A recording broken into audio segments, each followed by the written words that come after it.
For many years, we've been aware that there really is a transformation on the horizon.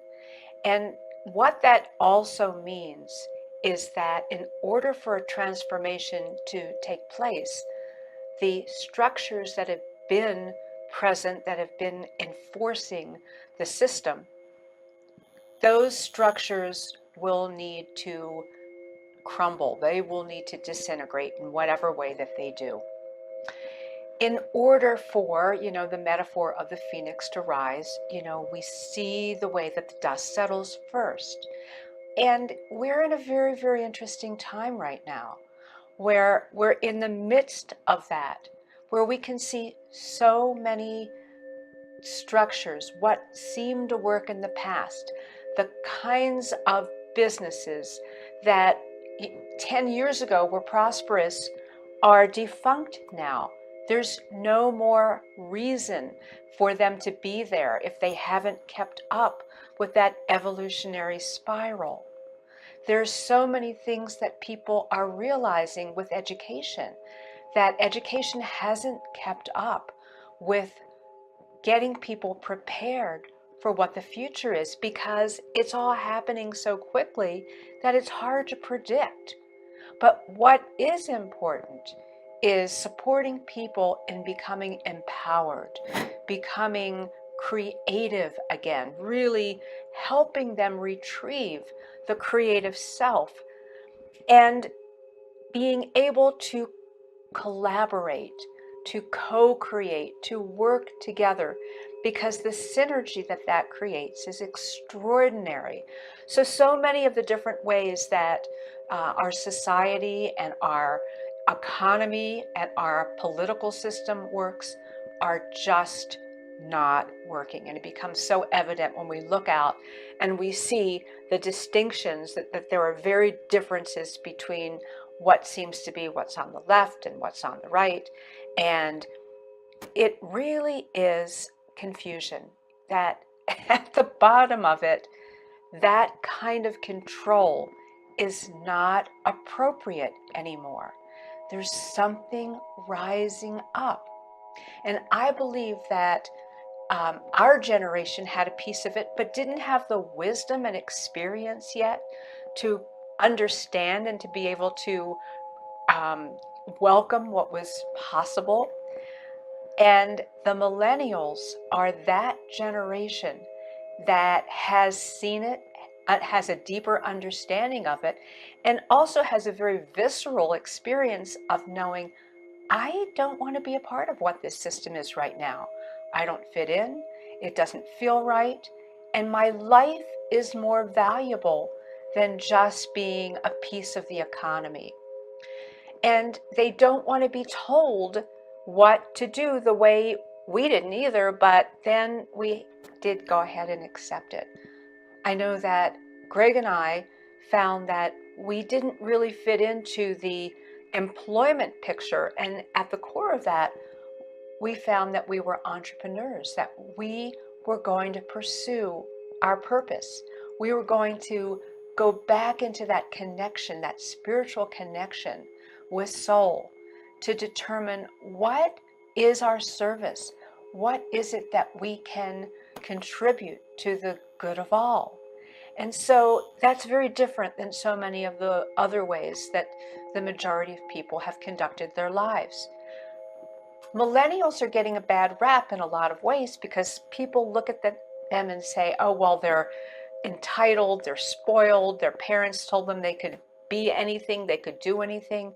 Well, guess what? I believe that they can.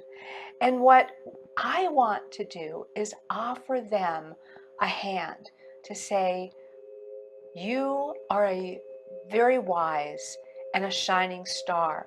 We need you. We want you to bring forth your wisdom. We know the pitfalls. We know it's not easy. And it is going to look very different, but it's going to take that. And, unfortunately, sometimes it's the hard knocks that get us to really drive for what's important. There's a lot of issues right now that are associated with seeing how women have been so poorly treated for so many centuries. And it is centuries. And that the Good Old Boys Network and the way that women were treated and how they were sexually put down and not honored for who they are, that is truly coming to the head. But a lot of people don't want to believe it. They still want to be in denial of it. And in some ways, I think the benefit of that is that we don't go, oh, okay, well, we won that little battle. It's bigger than that.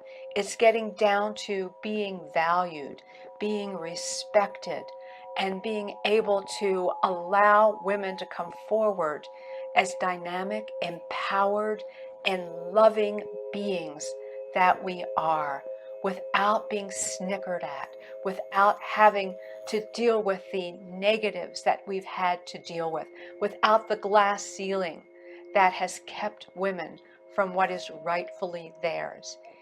We need sometimes to just stay on track.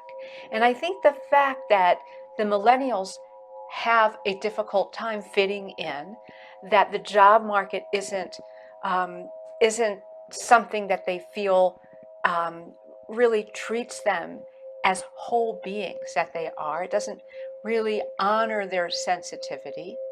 The fact that the housing market in this country, and I imagine it may be like this in other countries as well, has gotten to a point where it's so expensive to even rent a property or purchase a home that it's almost off the charts. And so sometimes in those cases, what happens is, rather than saying, well, if I just fight a little bit harder, if I try a little bit harder, then I'll be able to meet that. Instead, there is that quality of looking at it and going, let's get to the core of this. The systems that are in place, being controlled in the manners that people have been controlled, is not appropriate any longer. And together, we can work to allow these new creative structures to come in that are soul-based, that are purpose-based, and that are service-based, that support the good of all. Control is really the understanding of what's going on in the world today. All the systems are set up to control human beings, to take them into a level of consciousness that is less than human. And we're being fed so much in the news media and in what's going on with the entertainment industry. And all of this is catering to an aspect of ourselves that is less than the potential large, loving beings that we are. And so it keeps us in a lower level of gratification. And so what's happening today, Forbes writes articles about poor millennials. You're not going to be able to, as Gail said, afford homes and afford this and that. Therefore, this is a reason that their self-esteem is going down. And of course, there are others that are talking about the entitlements that supposedly are being felt by the millennials. But it's not entitlement. There's another twist on that. Maybe for some, but for many, there's something where there's a sense that there's more that I can be part of. There's something greater. That sense of purpose. I've had people in their 20s send me emails saying, I don't know what my purpose is. I want to know my purpose. My first reaction is, oh my God, you're only in your mid-20s. Give it some time and, discover, work on different things.